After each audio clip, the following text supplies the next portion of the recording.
들어갑니다. 들어가면 손흥민! 야, 들어갔어요! 손흥민 골!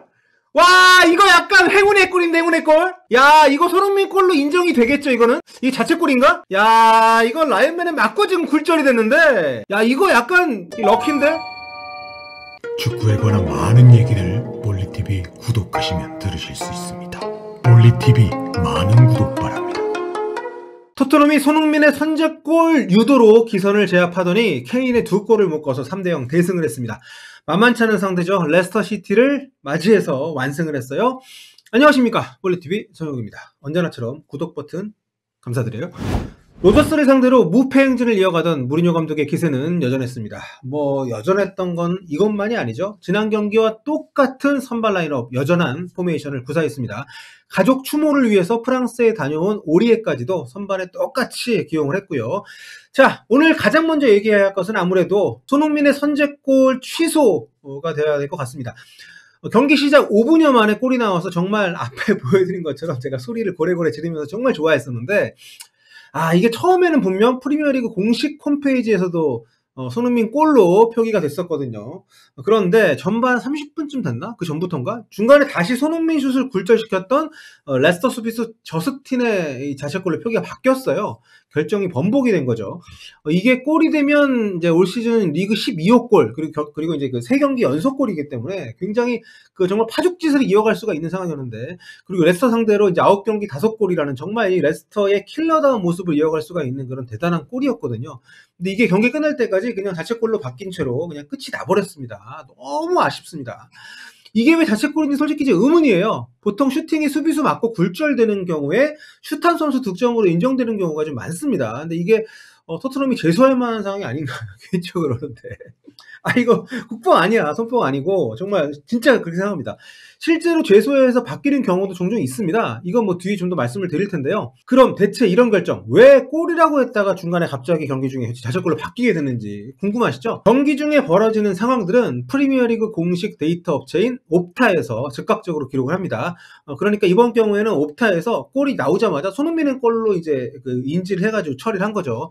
그런데 기록적으로 좀 애매한 상황, 이를테면 골이나 도움을 누가 기록했는지에 대한 결정이 좀 명확하지 않다고 판단이 되면 리뷰를 하게 됩니다. 이제 그 판단하고 리뷰를 하는 것은 이제 프리미어리그 골 어크리디테이션 패널이라는 곳에서 합니다.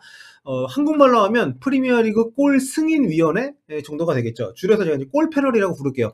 이 골 패널은 보통 3명으로 이제 구성이 된다고 합니다. 심판위원회에서 나온 사람 1명하고 축구 전문위원, 전직 축구 선수들이 주로 한다고 하는데, 2명으로 이루어진다고 하는데요. 이분들이 매치데이 때 프리미어리그 매치센터에 머물면서 이런 상황이 발생할 때마다 개입을 한다고 해요. 영상을 돌려보겠죠. 즉, 이번 손흥민 골이 주인이 바뀌는 과정도 마찬가지라고 볼 수 있습니다. 옵타에서는 처음에 손흥민 골을 선언을 했지만 최종 승인 과정에서 골 패널이 아니야, 자책골 아니야, 이렇게 다른 판단을 내린 거죠. 아쉽습니다. 이게 왜 자책골이 아니? 일단 이게 최종 판단이지만 이건 나중에라도 바뀔 수가 있긴 합니다. 구단이 제소를 하면 돼요.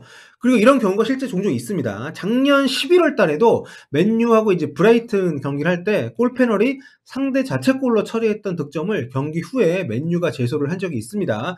골 패널이 이걸 재심을 해서 프레퍼의 자책골이던 걸 이제 맥토미니의 득점으로 바꿔줬어요. 그러니까 골주인 바꿔달라고 제소를 하고 이게 또 먹히는 경우가 종종 있다는 거죠. 근데 이 골 어크리디테이션 패널이 좀 논란을 일으킨 적이 몇 번 있습니다. 그러니까 이게 주관적이라는 걸 제가 이 사례를 통해서 말씀드릴게요. 특히 자국 선수에게 유리하게 판정했다고 욕을 먹은 적이 있어서, 벌써 2년 전이죠. 아마 기억하시는 분들도 꽤 있을 겁니다. 토트넘 경기였기 때문에 2018년 4월 7일 한창 리그 막바지로 가던 시점에 열렸던 스토크 시티전이었는데 손흥민 선수도 뛰었던 시합이죠. 이때 토트넘이 2대1로 이겼습니다. 당초에는 두 골 모두가 에릭센의 득점으로 기록이 됐어요. 근데 경기 끝나고 나흘 뒤에 이게 케인의 골로 바뀌었습니다. 이제 에릭센이 프리킥을 한 게 날아가서 이제 케인이 고개를 움직이는데 이제 그냥 넘어가죠. 공의 궤적이 전혀 바뀌질 않습니다. 각도를 바꿔서 봐도 마찬가지예요. 그냥 케인을 지나쳐서 버틀란드 골키퍼까지 지나서 이게 골대 안으로 들어갑니다. 그래서 이게 처음에는 프리킥을 찬 에릭센의 골로 기록이 됐어요, 처음에는. 그런데 이게 나중에 번복이 된 거죠. 정정되는 과정도 좀 화제가 많이 됐습니다. 경기 다음날 케인이 현지 언론 인터뷰에서 이렇게 얘기를 했습니다. 내 딸을 걸고 맹세를 합니다. 이거 내가 건드린 골이에요. 이렇게 말했어요. 이러면서 토트넘이 경기 후 이제 사흘이 지나고 나서 공식적으로 제소를 하게 됩니다. 그리고 그 바로 다음 날에 프리미어리그 골 패널이 그 골 에릭센 골 아니야, 케인 골이야 이렇게 정정을 해줬어요. 네. 경기 끝나고 나흘이 지나서 바뀐 것도 굉장히 이례적인데 문제는 이때가 이제 케인하고 살라, 리버풀의 살라하고 득점왕 경쟁을 한창 할 때란 말이죠. 원래 에릭센 골이었던 게 케인 골로 정정이 되면서 케인이 이제 25골을 득점을 한 게 됐습니다. 득점왕 경쟁 상대인 살라는 당연히 기분이 언짢았겠죠. 이런 반응을 했고요. 2017-2018 시즌, 그러니까 이 시즌 득점왕 경쟁은 결국 모하메드 살라의 승리로 끝이 났습니다. 최종 득점은 살라가 32골, 케인이 30골이었는데 만약에 이게 결과가 바뀌어서 케인이 한 골차로 만약에 득점왕이 됐다거나 하면 살라 입장에서는 굉장히 좀 두고두고 억울할 수가 있는 그런 상황일 수도 있습니다. 뭐 케인이 자기가 맞았다니까 그럴 수도 있긴 한데 뭐 아무튼 여러모로 굉장히 독특한 상황이었고요. 여기서 우리가 눈여겨봐야 될 대목은 뭐냐? 골 패널, 굉장히 주관적인 판단을 내리는 조직이고 단체고 구단이 제소했을 때 리뷰를 해가지고 골 임자가 바뀔 수도 있다는 거. 자, 토트넘 뭐하냐? 빨리 이래라. 네. 빨리 이래라. 정답은 이제 골 패널이 그렇게 판단을 했다는 거. 유효슛이 아니라고. 그러니까 주관적인 판단이라서 리뷰했을 때 얼마든지 재론의 여지가 있다는 거. 그러니까 토트넘은 잊지 말았으면 좋겠습니다. 경기는 이제 토트넘의 3대0 승리로 끝났다고 제가 말씀을 드렸죠. 골이 죄다 전반에만 나왔습니다. 이제 볼터치 별로 없었던 해리 케인이 이제 맨 위에 도사리기만 했었는데 어쨌든 뭐 정말 역습 과정에서 깔끔한 결정력, 정말 빛을 발했던 경기였고요. 그 중에서 이제 2대0으로 달아나는 골은 손흥민 선수가 앞쪽에서 수비 2명을 달고 반대 방향으로 띄워준 것이 굉장히 큰 기여를 했습니다. 자, 그리고 이날 그 두 골을 모두 도왔던 루카스 모우라의 도움 2개도 아주 인상적이었습니다. 루카스 모우라가 지금 리그에서는 올해 한 골도 없습니다. 공격수인데 12월 이후로 한 골도 없고요. 컵대회에서는 2월 달에 한 골이 있습니다만은 굉장히 득점이 없어서 본인도 좀 많이 심란할 수 있는데 뭐 인터뷰를 봐도 그렇고 무리뉴 감독에 대한 어떤 충성심도 그렇고 굉장히 남다른 애정을 팀에 갖고 있는 선수인데 아스날전 때 이제 굉장히 좀 수비적인 역할을 맡았을 때도 좋은 모습 보여줬던 때도 인상적이었는데 이날도 공격적인 어떤 속공 전환 과정에서 자신의 어떤 숨겨져 있던 속공 가담 능력을 확실히 보여줬다는 거 인상적이었습니다. 그리고 이날만큼은 저는 요리스 칭찬을 안 할 수 없을 것 같습니다. 와, 정말 어마어마한 세이브들 계속 보여줬습니다. 이날 세이브만 6개를 했고요.